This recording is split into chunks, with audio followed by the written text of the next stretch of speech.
bawat isa. Ako po si Pastor Vito Laguardia ng Door of Faith Church, Sharjah, United Arab Emirates. Purihin po ang ating Panginoon at ako po ang makakasama nyo sa umagang ito at tayo po ay sama-samang mag-aaral ng kanyang salita. At sa panimula po ay alayin muna po natin ng awitin ng ating Panginoon at nawa ay maranasan natin yung kanyang kapangyarihan, mamalas natin yung kanyang kaluwalhatian sa umagang ito. Kaya hilingin natin sa ating Panginoon na katagpuin niya tayo sa umagang ito. Hallelujah! Hallelujah! Napupurihan ka namin, Panginoon. Hallelujah! Hayaan niyo po na maging mabangong samyo sa inyong harapan ang aming awiting, ang aming aalay na awit sa inyo, Panginoon. Kayo lamang po mapupurihan, kayo lamang po ang mataas. Hallelujah! Salamat, O Diyos. Hallelujah! Hallelujah!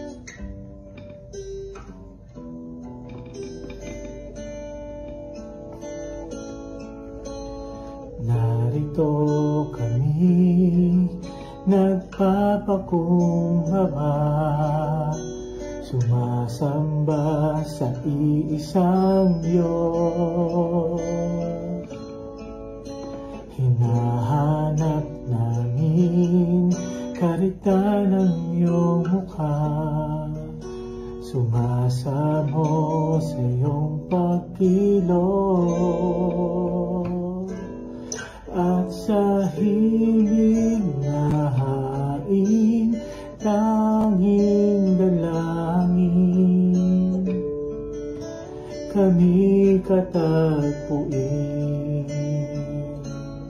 Iparanas mo sa amin ang iyong kapangyarihan, ipamalas mo sa amin ang iyong kaluwalhatian, hanggang ang aming kaluluwa'y mapuspos ng lubusan, at sa aming kalagitnaan umangat na kalangitan.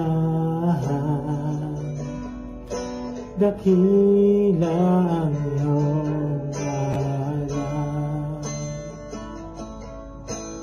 Narito kami, nagpapakumbaba, sumasamba sa iisang Diyos. Hinahanap namin karita ng iyong mukha, sumasamo sa iyong pagkilos. At sa himig na hain, tanging dalangin, kami katagpuin. Iparanas mo sa amin ang iyong kapangyarihan, ipamalas mo sa amin ang iyong kaluwalhatian, hanggang ang aming kaluluwa'y mapuspos ng lubusan, at sa aming kalagitnaan ay bumaba ang kalangitan. Dakila ang iyong ngalan, iparanas mo sa amin ang iyong kapangyarihan, ipamalas mo sa amin ang iyong kaluwalhatian, hanggang ang aming kaluluwa'y mapuspos ng lubusan, at sa aming kalagitnaan ay bumaba ang kalangitan. Dakila ang iyong ngalan.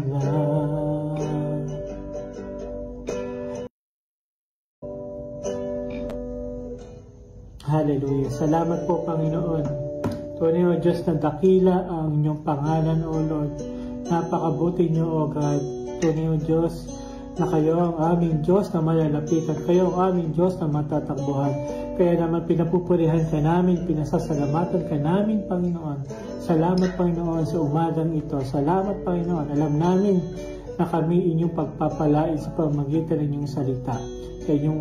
Sa pamamagitan ng inyong tuturo sa amin sa umagang ito. Kayo po ang aming dakilang tagapagturo, O Lord.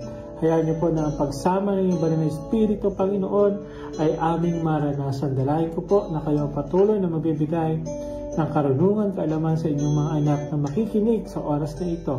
Basbasan niyo po ang inyong salita na aming gagamitin sa pag-aaral ngayong umaga ito. Kaya salamat, O Diyos, pinapupurihan ka namin, pinadakila at pinataas namin ang inyong pangalan. In Jesus' name, Amen. Ang talata po na gagamitin natin sa umagang ito ay matatagpuan natin sa Ikalawang Hari, chapter 3, verse 9 to 20. Ikalawang Hari, chapter 3, verse 9 to 20. Yung pong naunang mga talata ay isummarize ko na lamang po sa inyo. That time po kasi, nahati po sa dalawang kaharian ng Israel. Ang una po ay tinatawag na Southern Kingdom. Kilala rin po siya sa tawag na Kingdom of Judah. Southern Kingdom or Kingdom of Judah sa pangunguna po ni Haring Jehoshaphat that time. At yung isa namang kaharian, tinatawag na Northern Kingdom. Kilala din po siya sa tawag na Kingdom of Israel. At that time po sa Ikalawang Hari, chapter 3, ang nangunguna po doon ay si Haring Jehoram o Haring Joram. Si Joram po ay anak ni Haring Ahab at ni Reyna Jezebel. At that time po kasi, yung kaharian ng Moab ay nasasakop po ng kaharian ng Israel. Kaya yung namatay po si Haring Ahab, nag-umpisa na po doon na magrebelde yung kaharian, yung hari ng Moab na si Haring Mesha. Kaya sa galit po ni Haring Joram, gusto niyang salakayin ang kaharian ng Moab. Kaya nagpadala po siya ng mensahe kay Haring Jehoshaphat kung sasamahan siya sa pagsalakay. At pumayag naman po si Haring Jehoshaphat. Kasi mahalaga po kasi that time yung security, yung seguridad, yung peace and security sa buong rehiyon that time. Kaya yung kalapit nilang isa pang kaharian, yung kaharian ng Edom, ay sumali na rin sa kanila sa pagsalakay sa kaharian ng Moab. So tatlo po sila na hari na sasalakay sa kaharian ng Moab. Kaya nagplano po silang tatlo, yung tatlong hari kung paano lolusubin ang kaharian ng Moab. Kaya ang napagkasunduan po nila, doon po sila dadaan sa disyerto na ginagawa pagdating sa pagsalakay. Kasi usually po sa pagsalakay, ang ginagamit pong daan yung mga daan na shortcut, yung mga daan na madadaling daanan, yung mga daan na magaganda. At yun po ang inaasahan din ng kaharian ng Moab na doon sila manggagaling. At yung pagpaplano ng tatlong hari na ito na dadaan sila sa disyerto ng Edom, talagang nagpapakita lang na gusto talaga nilang gumawa ng surprise attack sa kaharian ng Moab. Kasi hindi ito talaga ang inaasahan na panggagalingan ng tatlong kaharian na ito. Ngayon, basahin po natin ang verse 9 to 10. Ang sabi dito, kaya lumakad ang hari ng Israel, ang hari ng Judah, at ang hari ng Edom. Pagkatapos ng 7 araw nilang paglalakad, naubusan ng tubig ang mga sundalo at ang mga hayop nila. Sinabi ng hari ng Israel, ano ang gagawin natin? Ipinatawag ba tayong tatlo ng Panginoon para ibigay lang sa kamay ng hari ng Moab? Ito po yung matinding problema nila. Maganda po yung plano nila na gumawa ng surprise attack. Yung hindi aasahan o iniisip ng Moab na doon sila manggagaling sa disyerto ng Edom. Pero maganda nga po yung kanilang plano, pero mahirap po isakatuparan itong planong ito. Bakit? Kasi hindi naman po talaga madali na maglakbay sa isang disyerto. Hindi madaling maglakad sa disyerto, lalo na po Kapag araw, talagang mainit po ang maglakad. At bukod po dyan talaga, sa disyerto, wala ka naman talagang makikitang tubig. Kaya anong nangyari sa verse 9 to 10, nakita natin dito yung matinding problema nila. Birin nyo, 7 araw sila naglalakad at sa kanilang paglalakad ng 7 araw, naubusan na sila ng tubig. Kaya wala na silang maiinom, wala nang maiinom yung mga sundalo. At kahit nga yung mga hayop, wala rin yung mga hayop na kasama nila, wala rin pong maiinom na tubig. Kaya ito po yung matinding problema na kanilang kinakaharap.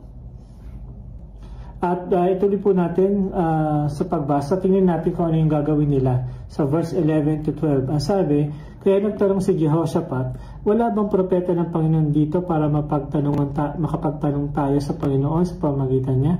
Sumagot ang isang opisyal na hari ng Israel. Si Eliseo na anak ni Shaphat ay nandito. Dati siyang lingkod ni Elias. Sinabi ni Jehoshaphat, ang salita ng Panginoon ay sumasa kanya. Kaya pumunta si Jehoshaphat, ang hari ng Israel, at ang hari ng Edom kay Eliseo. So, ang problema, gusto kong pasinin dito natin yung problema.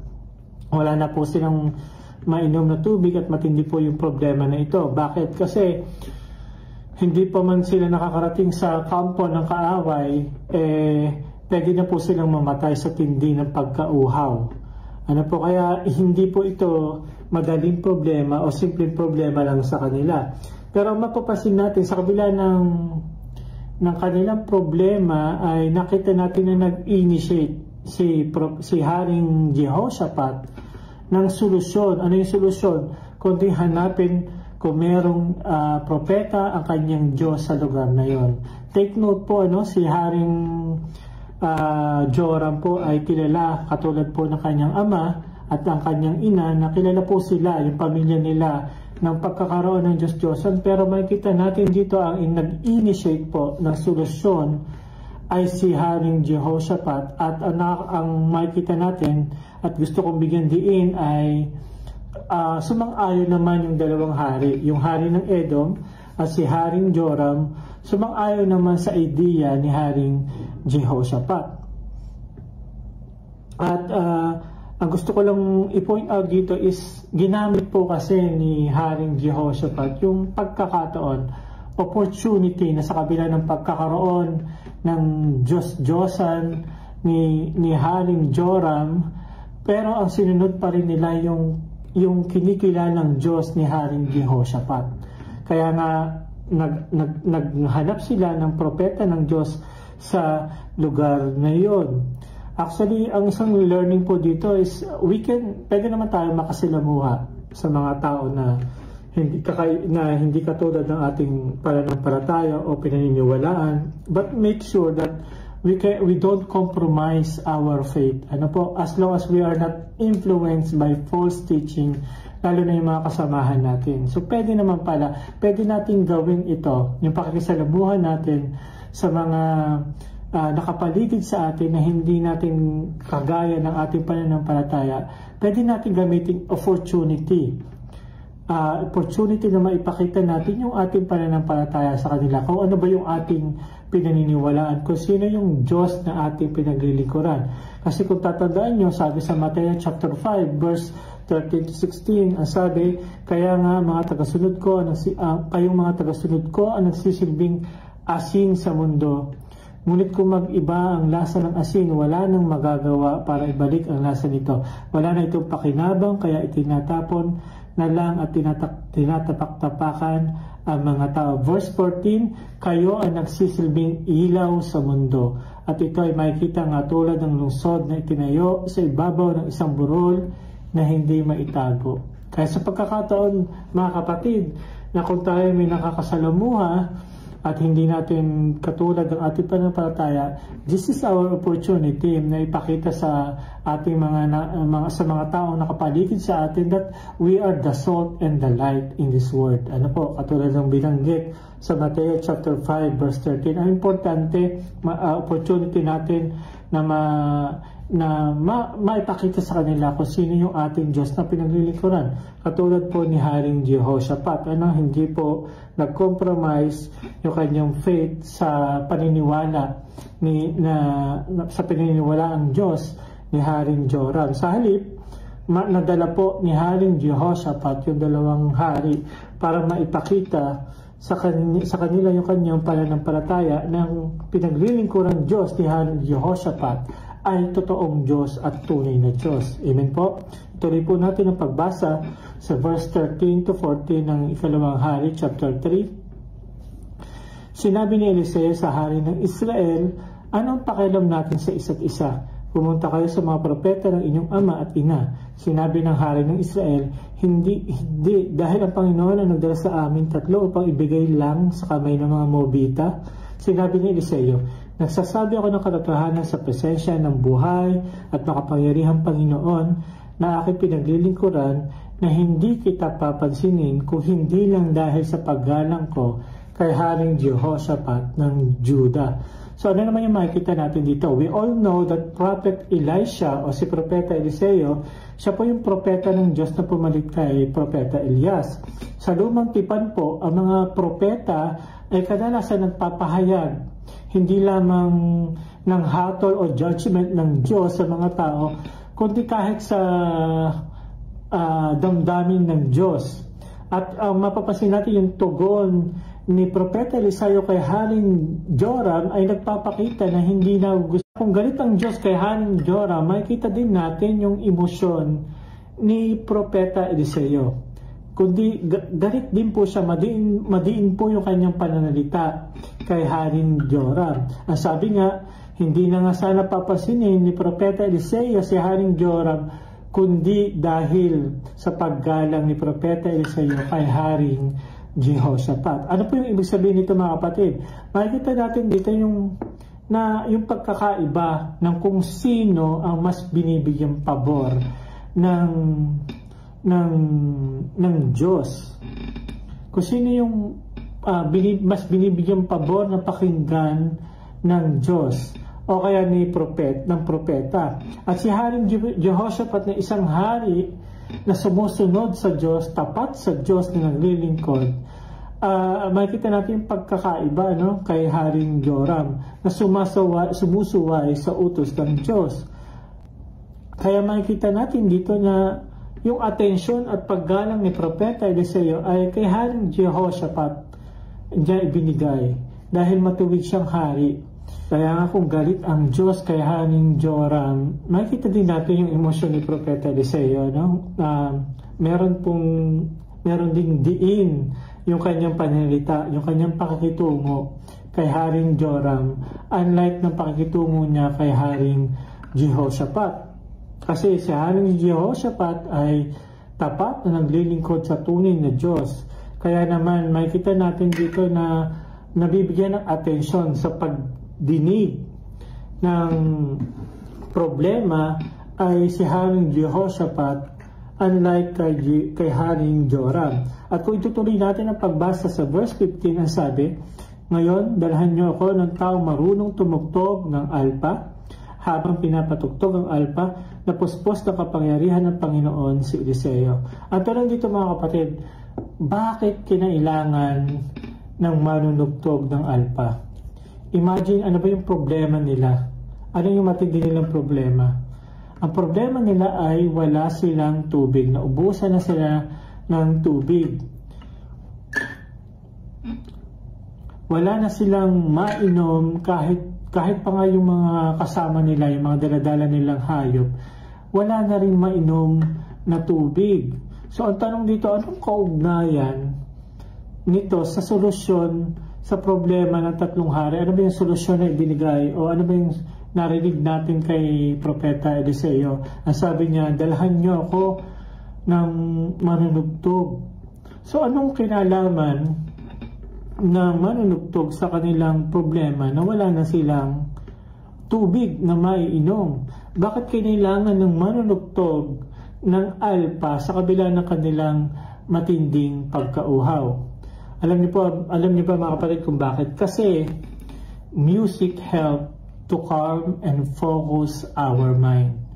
Kasi music help to calm and focus our mind, being more open to hearing God's voice. At ito yung kinailangan ni Propeta Eliseo. Naging yung galit niya, yung emosyon niya kay Haring Joram, ito yung naging transition niya from anger to peace.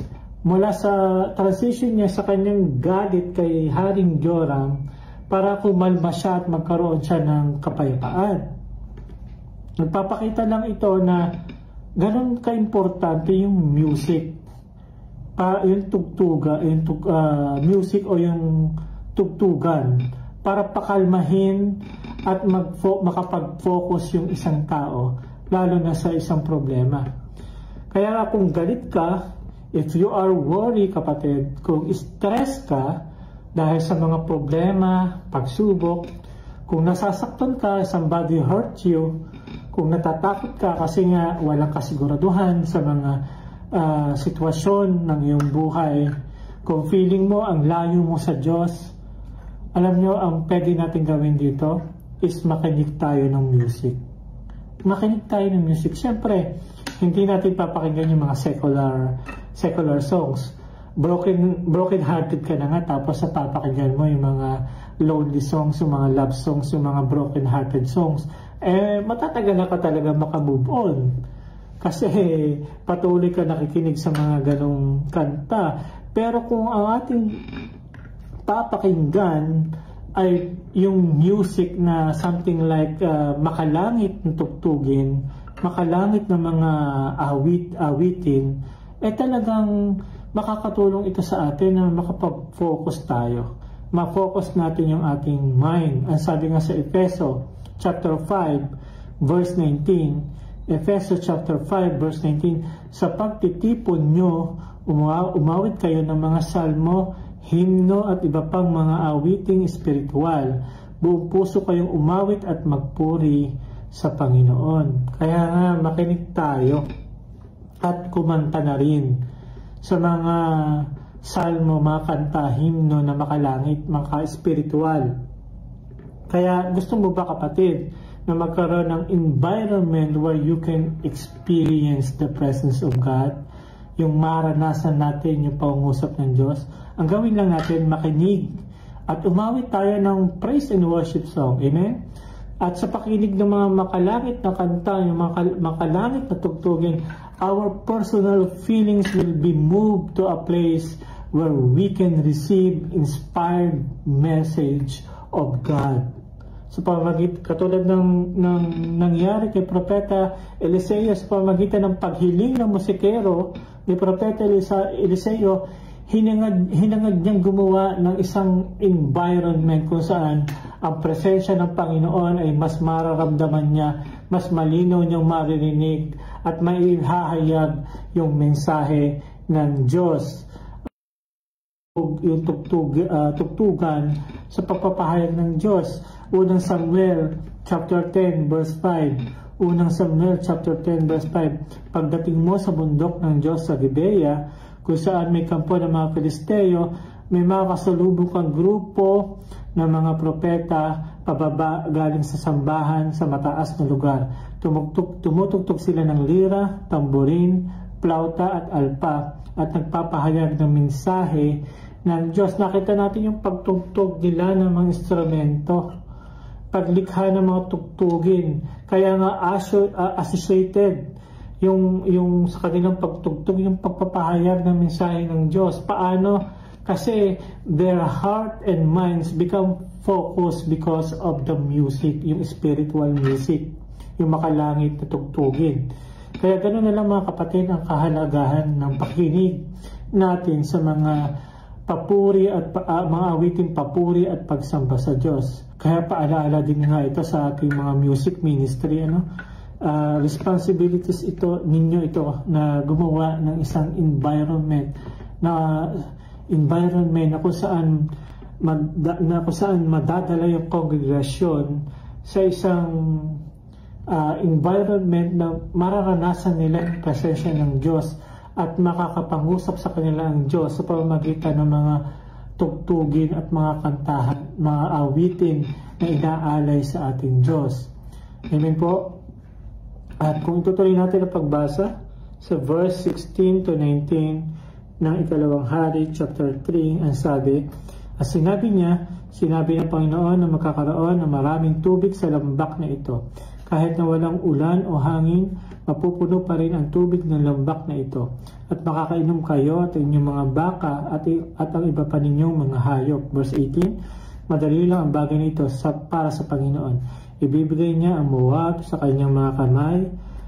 Pupuksain ninyo ang bawat napapadirang lungsod at pangunahing bayan nila. Puputulin ninyo ang maganda nilang puno, tatakpan ang kanilang mga bukal, at sisirain ang sagana nilang bukirin sa pamamagitan ng mga bato. Basahin ko po sa inyo sa New King James Version yung verse 16. And he said, thus says the Lord, make this valley full of ditches. Inutusan po silang maghukay ng maraming kanal sa lambak. Hindi lang maghukay ng isang kanal, kundi maraming kanal. Punuin nyo ng kanal. Ang sabi, punuin nyo ng kanal ang lambak na ito.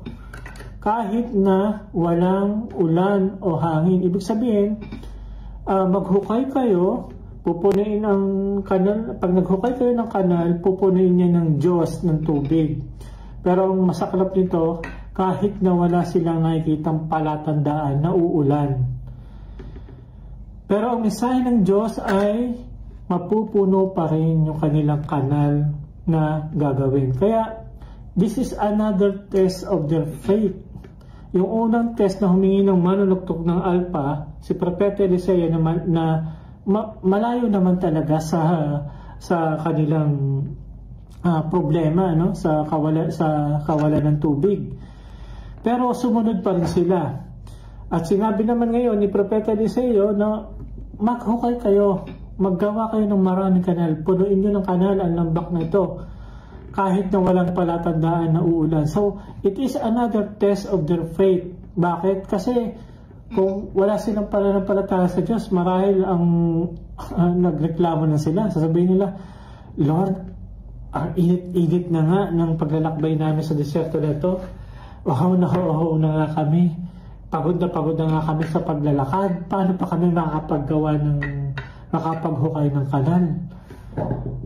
At saka hindi lang isang kanal, Lord. Gusto nyo pa maraming kanal ang aming hukayin. So nanghihina na nga po kami, Panginoon. Paano na yan?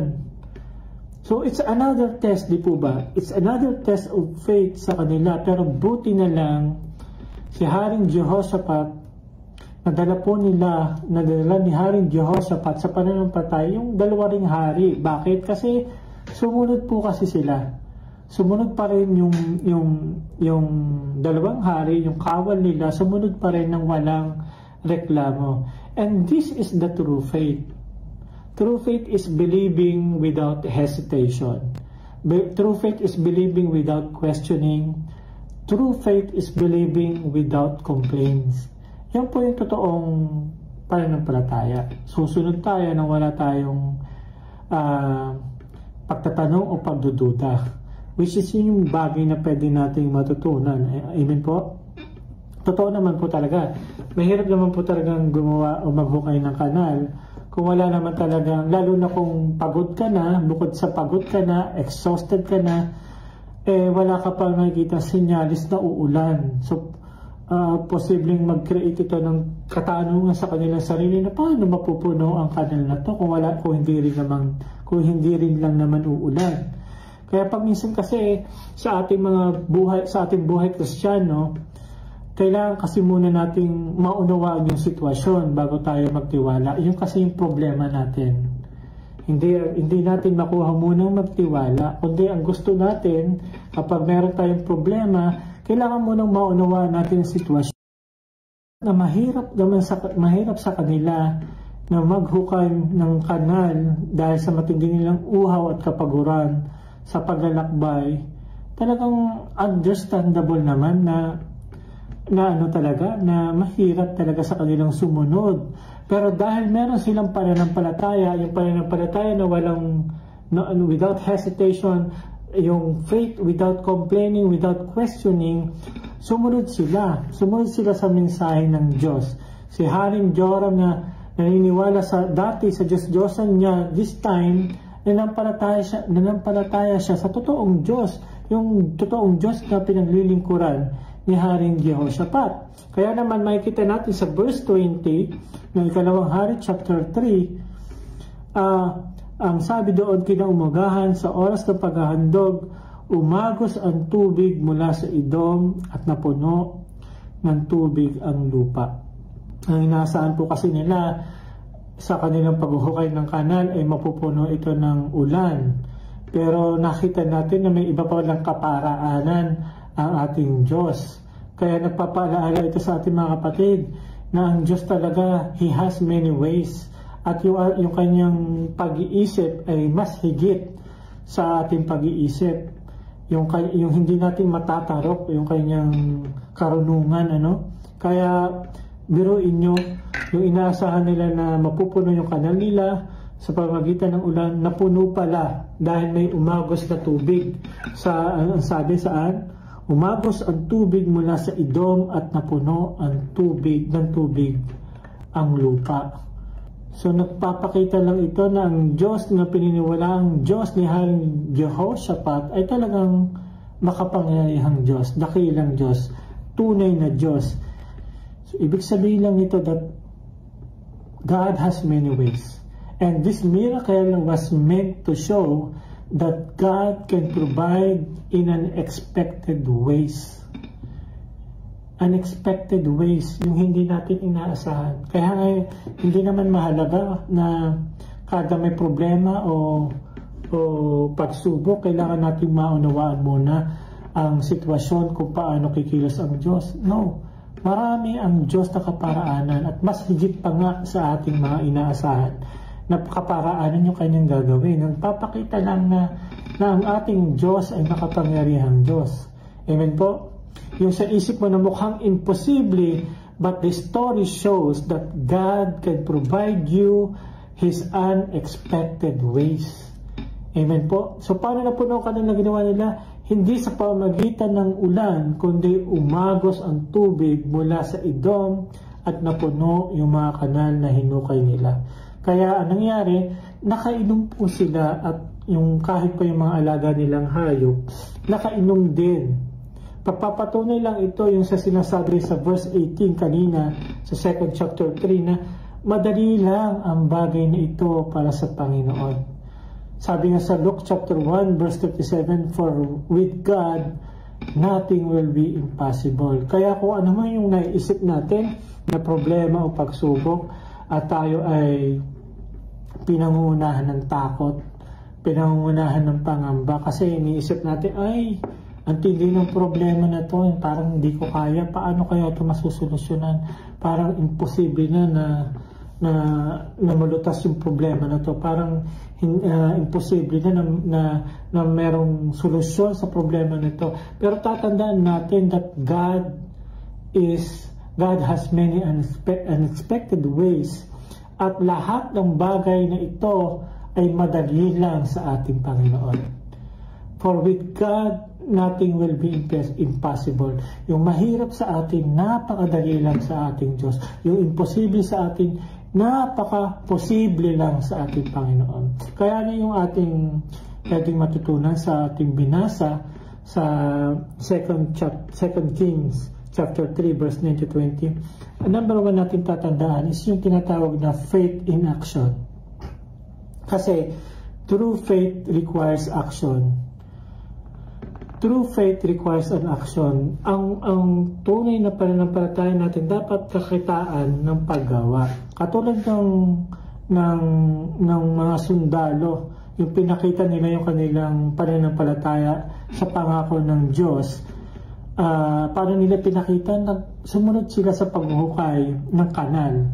Kahit na walang sinyalis na uulan para mapuno yung kanilang hinuhukay na kanal, ay sumunod pa rin po sila. At sumunod sila ng walang pagreklamo.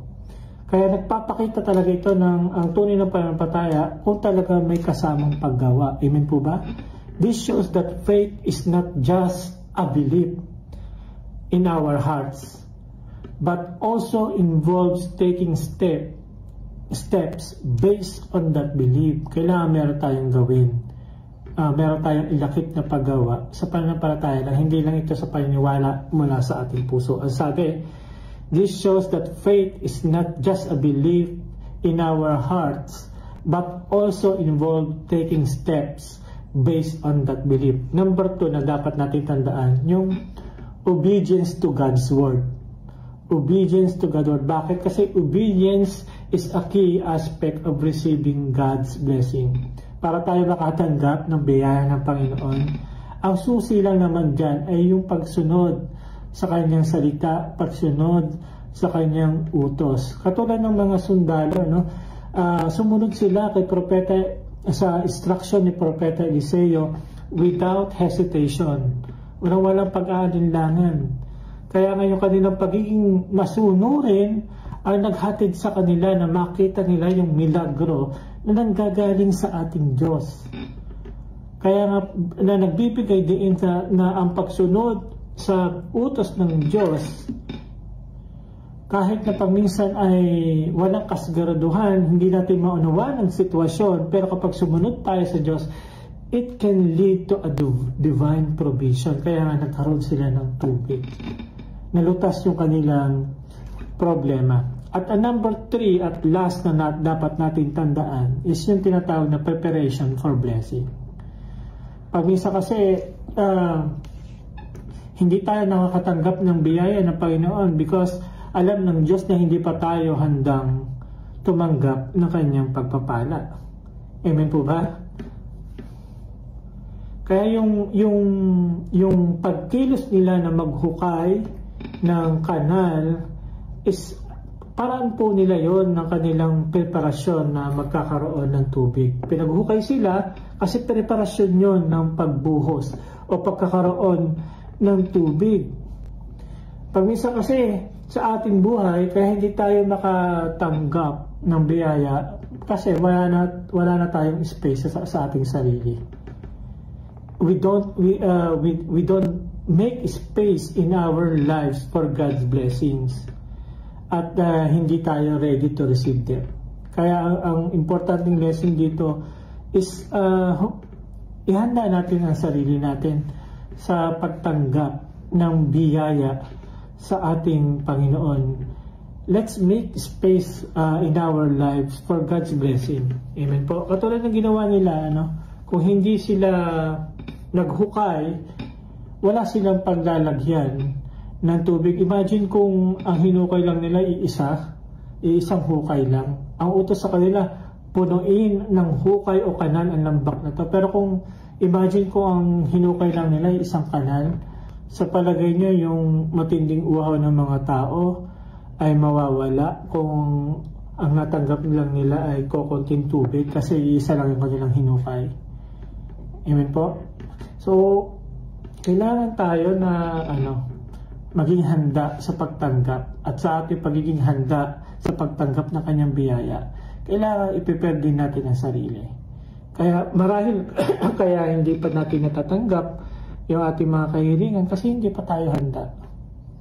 Meron pang nais ipagawa sa atin ng ating Diyos. Yung pala, gusto ng ating Diyos na ihanda tayo, maging handa tayo bago niya ibigay yung katugunan sa ating mga kahilingan.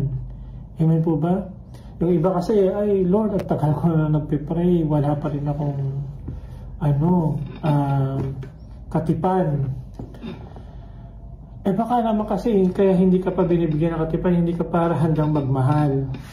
Di po ba? O baka naman, kaya naman hindi ka pa nakakatanggap ng bagong trabaho kasi hindi ka pa ready magtrabaho. So, let's check ourselves. Suriin muna natin yung sarili natin. Baka naman wala nang space tayo sa sarili natin. So, kaya we need to check ourselves. If we need to make space in our lives for God's blessings, we should make space at maging handa tayo sa pagtanggap. Amen? So, dito na po ako magtatapos sa kanyang pag-aaral ng kanyang salita. Tayo nga po ay yumuko at manalangin. Hallelujah. Salamat Panginoon sa mensahe, sa pagtuturo, pag-aaral na aming natutunan sa umagang ito. Salamat Panginoon sa istorya ni Haring Jehoshaphat, yung 3 hari na sumalakay sa kaharian ng Moab, Panginoon. Tunay o Diyos, marami po kaming natutunan, lalo na po yung aming pananampalataya na dapat merong kakibat na pagkilos. Kaya Lord, turuan niyo po kami sa mga problema, pagsubok na kinakaharap namin, na patuloy niyong patatagin yung aming pananampalataya. At sa aming po pananampalataya, tulungan niyo po kami na kumilos ayon sa aming pananampalataya. At hayaan niyo po na patuloy niyo paluguin ang aming pananampalataya namin sa inyo. At Panginoon, dinadalangin din po namin na turuan niyo po kami na maging masunurin sa inyong mga salita, sa inyong mga utos. Tunay o Diyos, nabigyan niyo po kami ng puso na masunurin sa inyo, lalo na po sa inyong mga kagustuhan, sa inyong pinapagawa sa amin, Panginoon. Alam namin na pagsunod namin sa inyo ay hindi kalugihan, O Lord, kundi, Panginoon, ang pagsunod namin sa inyong mga utos po kami na maging handa sa pagtanggap ng inyong biyaya, Panginoon, na masaliksik namin ang aming sarili kung bakit may mga pagkakataon na hindi pa namin natatanggap yung aming mga kahilingan, yung sa aming mga panalangin. Yung pala meron kang nais pang ipagawa sa amin. Nais niyo pala kaming ihanda bago niyo ibigay yung mga kasagutan sa aming mga kahilingan. Kaya salamat Panginoon sa mga aral na ibinigay niyo, iniwan niyo sa umagang ito. Dalangin po namin Panginoon na hindi namin ito malimutan at ito po ay magrema sa aming buhay. At may apply namin sa aming pang-araw-araw namin pamumuhay bilang mananampalataya sa inyo bilang tagasunod ninyo, Panginoon. Kaya salamat, Panginoon, nakikita niyo po ang sitwasyon ng inyong mga anak sa oras na ito. Magkakaiba kami ng lokasyon, magkakaiba kami ng lugar, magkakaiba kami ng oras. Pero alam namin, Panginoon, na hindi maikli ang inyong kamay para abutin ang bawat isa. Tunay o Diyos, hayaan niyo po maranasan namin ang inyong patuloy na pagsama, maranasan namin ang inyong presensya, maranasan namin ang inyong pag-ibig at pag-iingat, Panginoon. Alam namin, Panginoon, na kayo lang ang katugunan sa aming mga problema at pagsubok. Nothing is impossible with you, Panginoon. Ang lahat ng mahirap sa amin ay napakadali sa inyo. Kaya salamat, Panginoon. Kayo po ang magpala sa bawat isa. Marapat lamang po na kayo lang at tumanggap ng pinakamataas na papuri at pagsamba sa matamis na pangalan ng inyong bugtong na anak, ang aming Panginoong Hesukristo, at pagsama ng inyong banal na Espiritu. Ang lahat ng anak ng Diyos ay magsabi ng Amen. Amen. Palakpakan po natin ang ating Panginoon. Salamat po muli sa pagsama niyo sa akin sa umagang ito. Muli, pagbati po mula sa Door of Faith Church, Sharjah, United Arab Emirates. God bless po, paalam.